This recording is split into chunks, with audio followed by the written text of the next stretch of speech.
कक्षा 9 विषय हिंदी पुस्तक क्षितिज। इसका जो पाठ है दो बैलों की कथा, इसके प्रश्नोत्तर करेंगे। क्वेश्चन फर्स्ट, कांजी हाउस में कैद पशुओं की हाजिरी क्यों ली जाती होगी?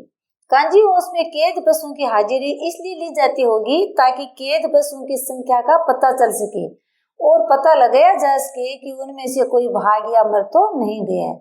यहाँ हाजिरी लेने से तात्पर्य है उन पशुओं की गिनती करना, ताकि पता चल सके कि इनमें कोई कमी तो न हो गई हो।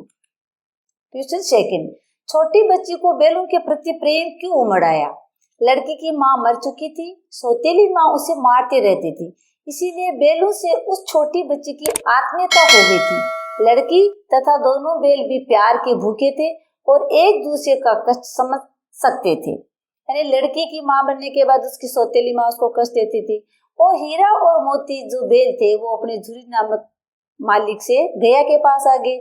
वो भी उनके प्रति अच्छा व्यवहार नहीं करता था, तो लड़की और वो बैल दोनों ही प्यार के भूखे थे और दोनों एक दूसरे का कष्ट समझ सकते थे।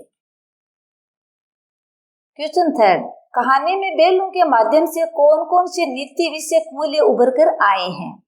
विपत्ति के समय हमेशा मित्र की सहायता करनी चाहिए, आजादी के लिए हमेशा सजग एवं संघर्षशील रहना चाहिए, अपने समुदाय के लिए अपने हितों का त्याग करने के लिए तैयार रहना चाहिए, आजादी पाने के लिए मनुष्य को बड़े से बड़ा कष्ट उठाने को तैयार रहना चाहिए। क्वेश्चन 4, प्रस्तुत कहानी में प्रेमचंद ने गधे की किन स्वभावगत विशेषताओं के आधार पर उसके प्रति रूढ़ अर्थ मूर्ख का प्रयोग न कर किसी नए अर्थ की ओर संकेत किया है? इस कहानी में लेखक ने गधे की सरलता और सहनशीलता की ओर हमारा ध्यान खींचा है। आमतौर पर हम गधे के लिए मूर्ख शब्द का प्रयोग करते हैं। गधा ही एकमात्र ऐसा प्राणी है जो सब अत्याचार चुपचाप सहन कर लेता है। इन गुणों के आधार पर उसे बेवकूफ के स्थान पर संत स्वभाव का प्राणी करार दिया है। यानी गधे को ज्यादा यूं कहते हैं कि ये बेवकूफ है, कोई बच्चा ज्यादा शैतानी करता है, कहना नहीं मानता तो कहता है अरे बना बनाया गधा हो क्या। लेकिन इसमें गधे की सहनशीलता के आधार पर इसको संत स्वभाव प्राणी करार दिया है। क्वेश्चन 5, किन घटनाओं से पता चलता है कि हीरा और मोती में गहरी दोस्ती थी? दोनों एक दूसरे को चाट कर और सूंघ कर अपना प्रेम प्रकट करते थे। नांद में खली भूसा पड़ जाने के बाद दोनों साथ ही नांद में मुंह डालते और साथ ही बैठते थे। एक के मुंह हटा लेने पर दूसरा भी हटा लेता था। जब ये दोनों बैल हल या गाड़ी में जोत दिए जाते तो दोनों ज्यादा से ज्यादा बोझ स्वयं झेल कर दूसरे को कम बोझ देने की चेष्टा करते। कांजी हाउस के दीवार के टूटने पर जब हीरा ने भागने से मना कर दिया तो अवसर होने के बावजूद भी मोती उसे छोड़कर नहीं भागा। यानी दोनों दोस्त एक दूसरे की सहायता करते, साथ ही खाते और एक दूसरे का सहारा बने थे। तो इन पॉइंटों से पता चलता है कि इनमें बहुत ही गहरी दोस्ती थी। क्वेश्चन 6, लेकिन औरत जात पर सींग चलाना मना है, ये भूल जाती हो? हीरा के इस कथन के माध्यम से स्त्री के प्रति प्रेमचंद के दृष्टिकोण को स्पष्ट कीजिए। हीरा के इस कथन से ये ज्ञात होता है कि उस समय समाज में स्त्रियों की स्थिति अच्छी नहीं थी। उनके साथ दुर्व्यवहार किया जाता था, उन्हें शारीरिक यातनाएं दी जाती थी, वे पुरुषों द्वारा प्रताड़ित थी। प्रेमचंद ने कहानी लिखी तो उस पर अपना देश आजाद नहीं हुआ था और उसमें जो स्त्रियों की स्थिति थी उनके बारे में बताया गया है। तो इसमें हीरा है वो ये कहता है कि स्त्री जात पे सींग नहीं चलाना चाहिए, यानी स्त्रियों के साथ दुर्व्यवहार नहीं करना चाहिए।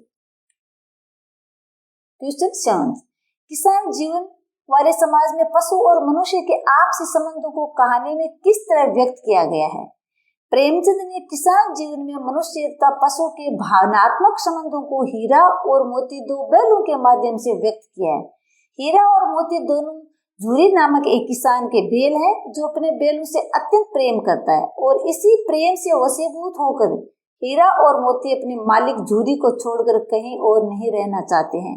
इससे स्पष्ट है कि पशु भी स्नेह का भूखा होता है। इसमें प्रेमचंद जी ने बताया है कि न केवल मनुष्य में बल्कि पशु में भी भावनात्मक प्यार और प्रेम होता है, जो कि हीरा और मोती अपने बैल के प्रति कितना प्यार दर्शाते हैं और झूरी भी अपने पशु के प्रति प्रेम प्रकट करता है। तो पशु भी प्रेम के भूखे होते हैं। क्वेश्चन 8, इतना तो हो ही गया कि 9-10 प्राणियों की जान बच गई, वे सब तो आशीर्वाद देंगे। मोती के इस कथन के आलोक में उसकी विशेषताएं बताइए। वह आशावादी है क्योंकि उसे अभी भी ये विश्वास है कि वह इस कैद से मुक्त हो सकता है।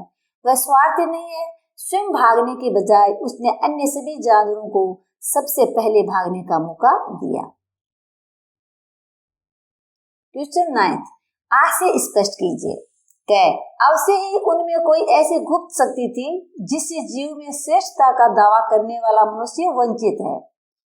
हीरा और मोती बिना कोई वचन कहे एक दूसरे के मन की बात समझ जाते थे। प्राय वे एक दूसरे से स्नेह की बातें सोचते थे।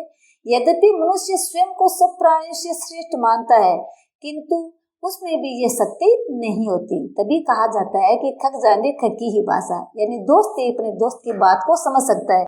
ये न केवल मनुष्य बल्कि पशु भी बहुत अच्छी तरह से इसको समझते हैं, जो हीरा और मोती इसमें समझ रहे हैं। खैर, उस एक रोटी से उनकी भूख तो क्या शांत होती, पर दोनों के हृदय को मानो भोजन मिल गया। यहाँ मनुष्य तथा पशु के आत्मीय संबंधों को व्यक्त किया गया है। दिन भर भूखे रहने के बाद भी उस छोटी सी लड़की द्वारा दिए गए रोटी से उनका पेट तो नहीं भर सकता था, परंतु उसे खाकर उनका हृदय जरूर तृप्त हो जाता था।